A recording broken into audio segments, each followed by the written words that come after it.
mensaje de hoy es la conducta que agrada a Dios. La conducta que agrada a Dios quiere decir que hay una conducta, pero hay una forma de ser o de comportarse que a Dios le agrada. Conducta es eso, comportamiento. ¿Cómo nos comportamos? Nosotros a veces, o como docentes, o como padres, solemos decir a los chicos, compórtense, cómo se tienen que comportar. Y Dios nos dice cómo nos tenemos que comportar. Y a veces los padres dicen, no me hagas quedar mal, portate bien. Y Dios nos dice lo mismo, no me hagas quedar mal. Por favor, portate bien, portate como yo te digo. Fíjense qué fácil para nosotros que es decirlo, y Dios permanentemente insiste en esto. Estamos acostumbrados a escuchar la palabra conducta, pero hace un tiempo descubrí que esa palabra que usamos tiene un origen. Saben que las palabras tienen un origen por el cual las decimos de una manera específica y un significado específico. Y conducta significa conducidos por. El origen de la palabra es conducido, no es como lo usamos nosotros. Por lo cual, esto nos da la pauta de que nuestro comportamiento es conducido por. Y ustedes, yo les voy a pedir hoy, no va a ser nada nuevo, porque no hay nada nuevo bajo el sol. Lo nuevo va a ser lo que Dios nos vaya mostrando a cada uno que tenemos que revisar en nuestra conducta. Porque somos conducidos por nuestras emociones, por nuestros caprichos, por nuestra mente, por lo que creemos, por lo que sentimos, o por el Espíritu de Dios, que no es tan sencillo. Pero esto es lo que vamos a pensar. La conducta agradable a Dios, en primer lugar, se caracteriza por su pureza. Santiago 1:27 asocia el servicio a la pureza. Asocia el hecho de que nosotros podamos servir a otros a la pureza, a la santidad. Y fíjense que la base del servicio es la conducta en santidad. En Juan 17:17 Jesús oró para que sus discípulos experimenten la santidad dada por Dios. Y en Juan 17:20 oró a favor de aquellos que habrían de creer por el testimonio de sus seguidores. ¿Y cómo pueden creer por el testimonio de sus seguidores? Si sus seguidores se conducen como agrada a Dios. En Juan 17:14-15 dice, porque ellos no son del mundo, pero no te pido que los saques del mundo, sino que los libres del mal. Dios nos ha puesto en los lugares donde estamos, con nuestra familia, con nuestros vecinos, en nuestros trabajos, con la gente que nos relacionamos. No estamos metidos ahí encerrados sin ver a nadie, pero estamos con un propósito. Estamos con un propósito, que nuestra conducta sea agradable a Dios para que aquellos que están en relación con nosotros crean. En 1 Pedro 2:9 y entre los versículos 11 y 12 dice, ustedes, en cambio, si yo les digo a ustedes, en cambio, ¿ustedes qué piensan? Que vengo hablando de otra cosa, pero les digo, en cambio ustedes, es decir, estamos oponiéndonos a una determinada conducta. Entonces, Dios dice, ustedes, en cambio, son una raza elegida, un sacerdocio real, son hijos del Rey, una nación santa, apartada para Dios, un pueblo adquirido para anunciar las maravillas de aquel que los llamó de las tinieblas a su luz admirable. Queridos míos, no cedan a los deseos carnales, escuchen las palabras, que combaten contra el alma. Observen una buena conducta en medio de los paganos, y así los mismos que ahora los calumnian como a malhechores, al ver sus buenas obras tendrán que glorificar a Dios. Pero yo voy a volver sobre esto, voy a volver. pero quiero hacer hincapié en que este texto habla de anunciar las maravillas de Dios y de que se observe una buena conducta. La conducta se observa, si la gente nos ve cómo nos portamos, nos ve cómo hablamos, cómo pensamos, cómo decimos, cómo dejamos de decir. Pero también hay que hablar. Yo voy a volver, y si me olvido, por lo menos lo quiero decir ahora. El testimonio, la comunicación, tiene dos vías. Porque está el que dice, sí, yo hablo y le digo a la gente, y después su conducta está apartada de lo que habla. Y está el otro que dice, no, yo no digo nada, la gente cuando me ve, sabe. No, ni la gente se adivina, ni la gente va a creer si ve una contradicción entre lo que usted dice y cómo usted se comporta. El testimonio se da de las dos maneras. Se da anunciando, se da hablando, pues la gente no tiene la bola de cristal para entender y piensa, ¡ay, era tan bueno! Y de ahí no sale, porque ve que a lo mejor usted es una persona entregada, que es servicial, pero tenemos que dar el testimonio de las dos maneras, explicándole a la gente y que la gente vea que esa explicación es coherente con la forma en que nos conducimos. Santiago 4, versículo 4 dijo, oh almas adúlteras, ¿no saben que la amistad del mundo es enemistad hacia Dios? Por tanto, el que quiere ser amigo del mundo se constituye, me pongo nerviosa, se constituye en enemigo de Dios. Tenemos que pensar bien en nuestra fidelidad a Dios y en ser amigos y escuchar a Dios por sobre todas las cosas. Pero antes leímos que no cedamos, que no claudiquemos a los deseos carnales que combaten contra el alma. O sea que esto no es fácil, es una lucha permanente, a esto es a lo que voy, que no es tan sencillo.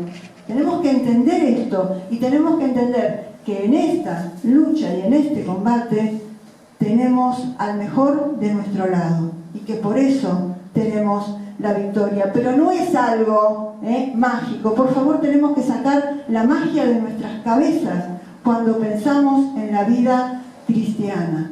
En 2 Timoteo 2:21 dice, todo cristiano que se aparta del mal puede constituirse en un recipiente noble y santificado que presta utilidad a su dueño para toda clase de obras buenas. Es 2 Timoteo 2:21. Para ser recipientes nobles tenemos que santificarnos. ¿Cómo nos santificamos?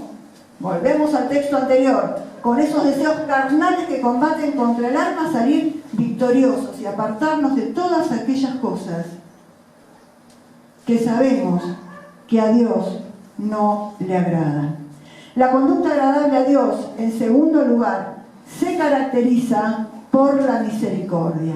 Santiago puso en evidencia la necesidad de ejercitarse en la misericordia y cada vez lo vamos a repetir. Si alguien hace énfasis en algo es porque eso nos está dando. La misericordia no puede ser una figura decorativa en la vida del cristiano, sino que tiene que ser su estilo de vida. ¿Y por qué insistimos en leer la palabra? Porque la palabra es la que va trabajando en nosotros y nos va convenciendo de pecado a través de su espíritu y vamos cambiando.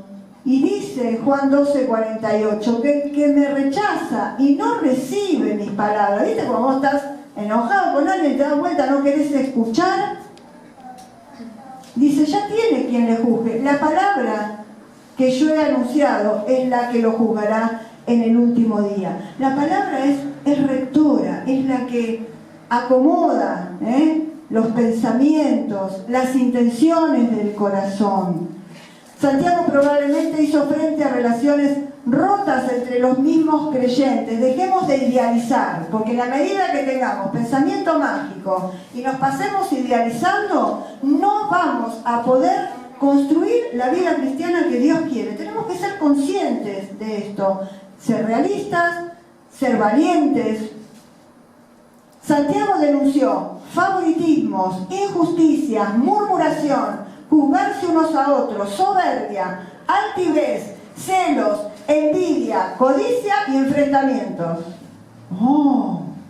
¡Qué barbaridad! ¿Saben que cuanto más se niega eso, peor es?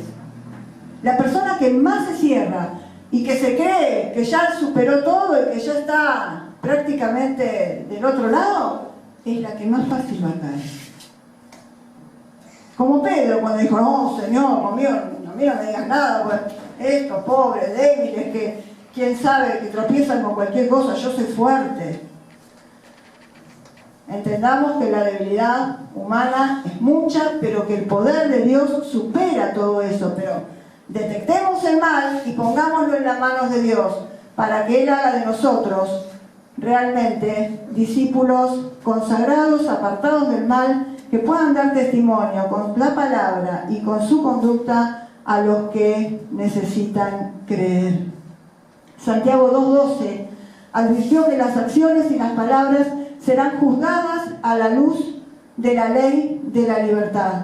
Es la misma palabra, la ley de la libertad, donde nos miramos. Y Santiago habla también de la palabra como un espejo. No te gusta verte despeinado, con cara de dormido, con ganas de irte a dormir otra vez, todo, no te gusta verte. La palabra te va a mostrar muchas veces eso. Te va a mostrar muchas desprolijidades. Muchas. Y tenemos que ser valientes.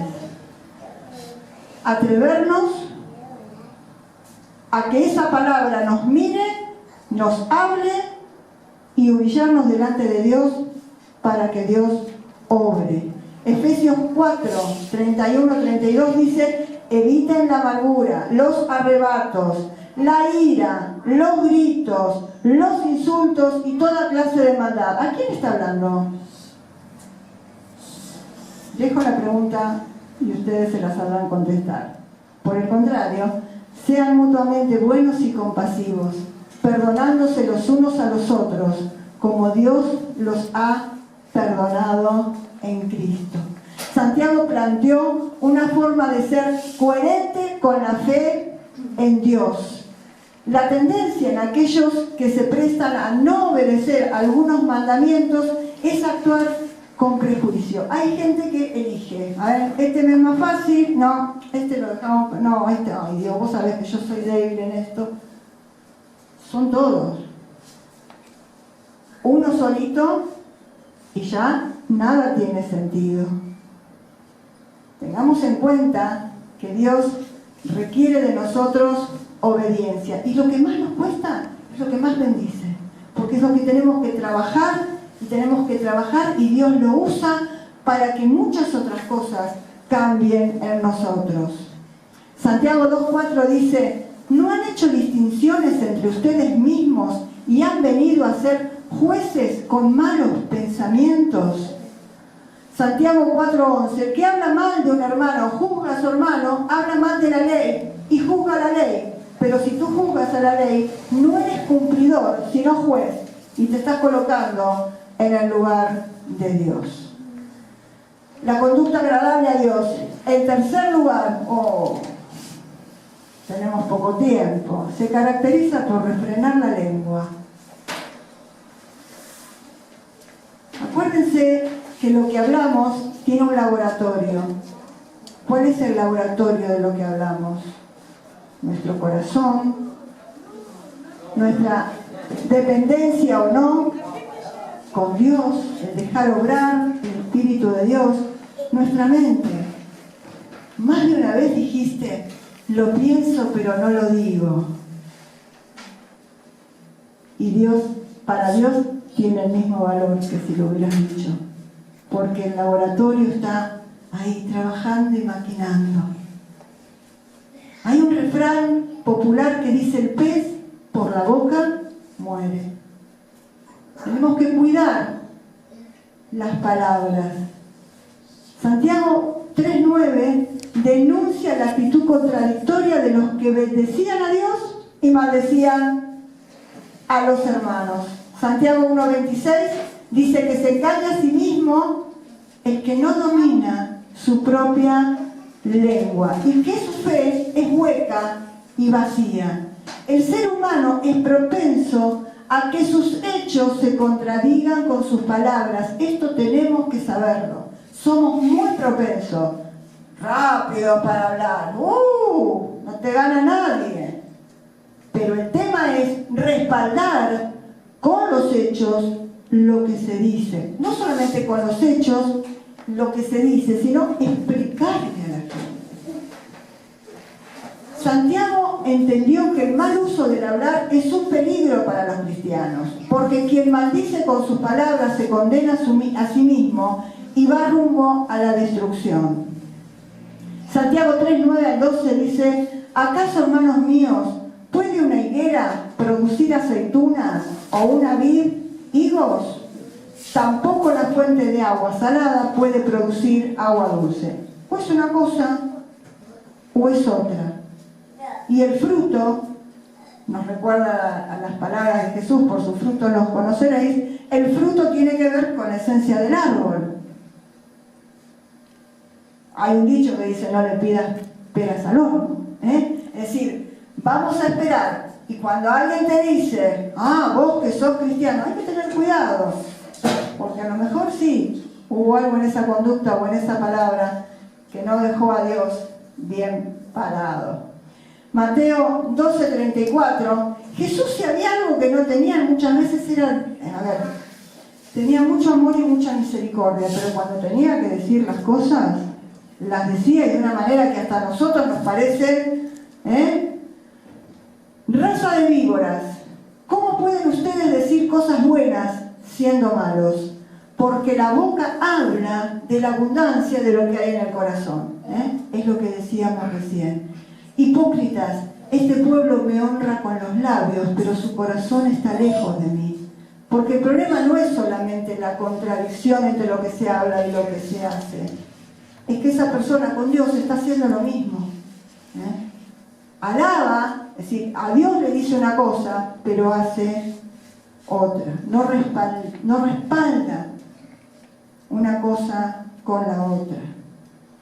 Santiago 4:11, con mucha crudeza, denuncia el mal uso de las palabras. El hablar mal forma parte de la actitud orgullosa, lo cual trae como consecuencia la desobediencia a las normas de vida dadas por Dios. Santiago animó a sus oyentes a ser obedientes. Pensemos cómo somos. ¿Somos obedientes? ¿Nos cuesta obedecer? ¿Cómo somos con Dios? Sabemos que obediencia significa hacer por haber oído. Y hay una canción que dice: mis pasos se guiarán por tu voz. Pida a Dios sensibilidad. Pidamos sensibilidad para poder discernir cuando Dios nos habla y ser obedientes a lo que Él nos está indicando. Santiago 3:3 enfatiza que es necesario el freno en la boca de los caballos para que obedezcan. Su propósito fue destacar que conscientemente hay que controlar toda palabra que sale de nuestra boca. La palabra desde lo humano también tiene un efecto. Y vos podés destruir a una persona con una palabra, como le podés levantar el ánimo de una manera impresionante. Santiago 3, 7, 8 dijo que todo género de fieras y de aves, de reptiles y animales marinos se puede domar y ha sido domado por el género humano, pero ningún hombre puede domar la lengua. Así que nos tendremos que constituir en domadores y poder controlar nuestra forma de hablar, de expresarnos para que edifique. Y no es una cuestión legalista, esto es depender de Dios para ser de edificación. El ser humano, que es corona de la creación, se degrada a sí mismo cuando no da conscientemente el control de cada una de las áreas de su ser a Dios. Dios nos dotó con la capacidad de dominio propio, o sea, no estamos desarmados. Pero si el ser humano insiste en seguir dándole lugar al pecado y obstaculizar la relación con Dios, va a ser complicado. El fruto del Espíritu no se hace evidente en aquellos que no se someten a la sabiduría de Dios. El mal uso de las palabras, de acuerdo a Santiago 3:6, enciende el fuego de las pasiones y contamina la comunicación. Enciende el fuego de las pasiones. Dijiste algo fuera de lugar, que tampoco fue tu intención, y se armó la de San Quintín. Agarrate, porque una cosa va desatando la otra. Y tenemos que aprender a callar. Tanto que la misma palabra dice que aún el necio, cuando calla, pasa por sabio. Los efectos que causan las palabras descontroladas son destructivos y desastrosos. Por eso, Santiago anima a ser coherentes. Y en Santiago 2:12 dice: así hablen y así procedan. ¿Está claro? Así hablen y así procedan. Recordemos que la conducta agradable a Dios se caracteriza por su pureza, por su santidad, por la misericordia y por refrenar la lengua. Oremos. Señor, te damos gracias por tu palabra, te damos gracias, Señor, porque en cada momento estás con nosotros y se desatan muchas luchas internas en cada uno de nosotros, pero, Señor, combatimos permanentemente con nuestra vieja naturaleza, pero tú habitas en cada uno de nosotros. Tu Santo Espíritu habita en nosotros y es el que da convicción de pecado. Es el que nos ayuda a vivir cada día, a comportarnos como a vos, papá, te agrada, para honrarte, para hacerte quedar bien, para que otras personas se animen y ser referentes de otros para poder creer. Esta es la conducta que vos querés de nosotros, que en nuestro hablar y en nuestro comportamiento sea reflejado tu amor. Señor, te pedimos que así sea, que a cada uno que en este momento te está pidiendo por su propia vida, Señor, ayudes y des poder para vencer todas aquellas debilidades que pueden contaminar el comportamiento, para que cada día, Señor, podamos vivir en santidad. En Cristo Jesús. Amén, Señor. Amén.